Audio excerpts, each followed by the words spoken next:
Bonjour Louise. Bonjour Joanne. Alors nous sommes réunis aujourd'hui pour faire une petite vidéo parce que j'ai vu sur ton site un nouvel outil que tu proposes qui s'appelle HeartMath et voilà, j'aimerais que tu nous en dises un petit peu plus sur cet outil. Qu'est-ce que c'est?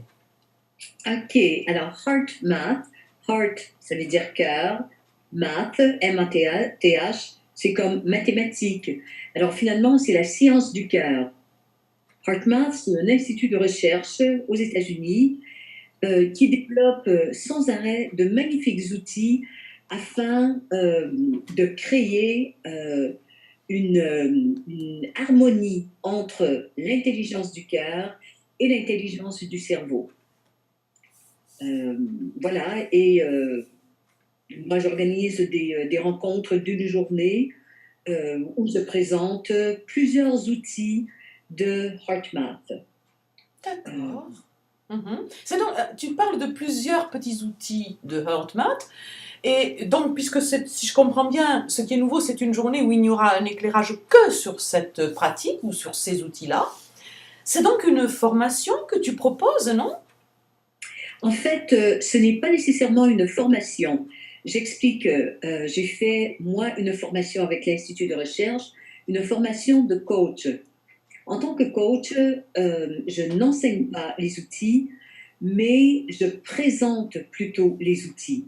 Et l'objectif dans tout ça, c'est que toutes les personnes qui sont intéressées, euh, c'est qu'elles pourront par la suite non seulement les utiliser tous les jours, parce que je vais t'en montrer un tout à l'heure, tu verras la simplicité, Ah, mais que toutes ces personnes aient aussi envie de le partager avec d'autres et de l'incorporer à tout ce que ces personnes font dans leur profession, tu vois, que ce soit hmm. enseignant, que ce soit voilà, psychologue ou qu'importe. Ce sont de magnifiques outils à partager autant que possible et qui sont d'une simplicité renversante. Donc des outils, si je comprends bien, qui peuvent permettre de potentialiser ce que ces personnes font déjà avec les outils qu'elles proposent, mais voilà, HeartMath se marie donc avec tout ça, ou je me trompe? Bien sûr que le HeartMath se verrait avec tout ça, Mhm. mais l'important, c'est d'adopter ces outils et de les utiliser soi-même tous les jours, tous les jours. En fait, je vais te dire que plusieurs personnes connaissent déjà euh, le concept ou le mot cohérence cardiaque. Ah oui, on a entendu parler, oui. Bien sûr, alors c'est bien sûr, tout ça ressort de l'Institut de recherche HeartMath, mais on ne parle plus nécessairement de cohérence cardiaque parce que malheureusement, ça a été enseigné et c'est très, très, très limité à une pratique, une respiration focalisée sur le cœur, euh, Mhm. mais vraiment comme une pratique, comme une mini-méditation. Alors qu'en réalité, les outils de HeartMath sont des outils à utiliser euh, on the go. On the go, ça veut dire en mouvement, ça veut dire tout le temps, Mhm. sans fermer les yeux, tout en faisant autre chose. Et la raison pour laquelle je veux tellement, tellement, tellement le partager, c'est que l'énoncé de mission de cet institut de recherche, c'est ce qui suit de contribuer à, à- de contribuer à créer une humanité fondée sur le cœur et la compassion, Mhm. en commençant par soi-même, en ouvrant cette harmonie entre l'intelligence du cœur et l'intelligence du cerveau. Ça me C'est rappelle. un délice, c'est facile, c'est pour tout le monde, que tu aies 3 ans, que tu aies 105 ans. Euh, voilà, c'est un cadeau, mais un cadeau extraordinaire. Donc, ça me rappelle un petit quelque chose, ça quand même, hein.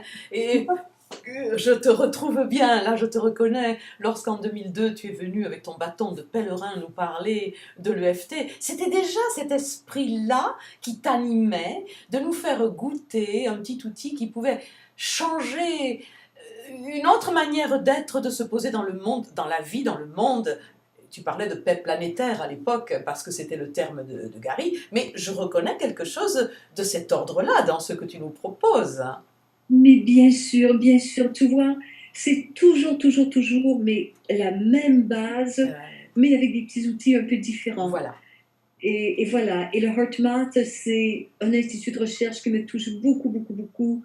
Tout comme l'avait fait le FT à l'époque, tout comme le fait le Tongren. Ah oui. Et voilà. Mhm. Et c'est ça qui m'anime. Oui. C'est pas juste ma mission, mais c'est ma véritable passion, tu vois. Mhm. Donc, on en ressort, si je comprends bien, avec une compétence nouvelle dans la manière de s'adresser aux différents problèmes que l'on peut rencontrer pour... Voilà, c'est ça, des Tout compétences à nouvelles. fait, tout à fait. Je Mhm. vais aller un petit peu plus loin. Oui. Les différents problèmes que l'on peut aussi se créer en se limitant à ce magnifique cerveau tellement intelligent, mais qui est quand même là pour assurer notre survie. Oui. En harmonisant les deux intelligences, oh là là, qu'est-ce que c'est délicieux. Mhm. Alors, avant que tu nous proposes ce petit exemple que tu m'as dit tout à l'heure que tu nous ferais goûter, parce qu'on ne veut pas faire une vidéo trop longue quand même, tu sais combien les personnes sont attachées à la notion de formation. Alors, et il n'existe pas de formation en HeartMath? Il Et en existe? fait, il existe une formation en HeartMath en anglais. Oui. Alors, mon objectif, c'est de présenter les outils à autant de personnes que possible. Si j'arrive à avoir une centaine de personnes choisissant de devenir coach comme moi, j'en ai déjà parlé avec l'Institut de recherche et ils ont dit, si tu as 100 personnes francophones intéressées, c'est clair qu'on va en parler. Ce qui veut Super. dire que ce qui existe en anglais serait traduit, on proposerait la formation, bien sûr, je me proposerais comme interprète. Euh, et voilà, et je sais que lorsqu'il y aura 100 coachs de HeartMath francophones, eh bien moi, je pourrais continuer bien sûr un tout petit peu, mais ça me permettra de consacrer mon temps à autre chose comme le Tongren et la Pachamama. Mais l'importance du HeartMath dans ce qu'on vit actuellement comme société, c'est impératif, c'est Ok, très bien. impératif. Alors, est-ce que tu crois que nous avons le temps d'aborder un petit exemple pour pas faire cette vidéo trop longue? Oui. Tout à fait, tout à fait. Alors, on le fait tout de suite. Oui. Le truc, c'est d'être bien présent, de garder les yeux ouverts et de respirer normalement en te donnant comme directive de focaliser sur la région du cœur. On peut mettre la main sur le cœur si on veut, un peu comme pointer, un peu pour dire au cerveau, fais comme si je respirais par le cœur là. Juste une respiration normale, tout en étant pas les yeux fermés, pas du tout, bien présente. Et tu expires comme si ça sortait par le cœur. Et à ton rythme, sans faire d'effort, juste en étant bien présente là où tu es. Comme si ça entrait par le cœur et que ça sortait par le cœur. Et c'est tout. On a fait 30 secondes peut-être. Est-ce que tu as senti un changement? Oui, dans une sorte de, enfin, je ne veux pas dire de concentration, mais quelque chose comme ça, comme si il y avait moins de choses qui existaient autour. C'est super, c'est Oui. super.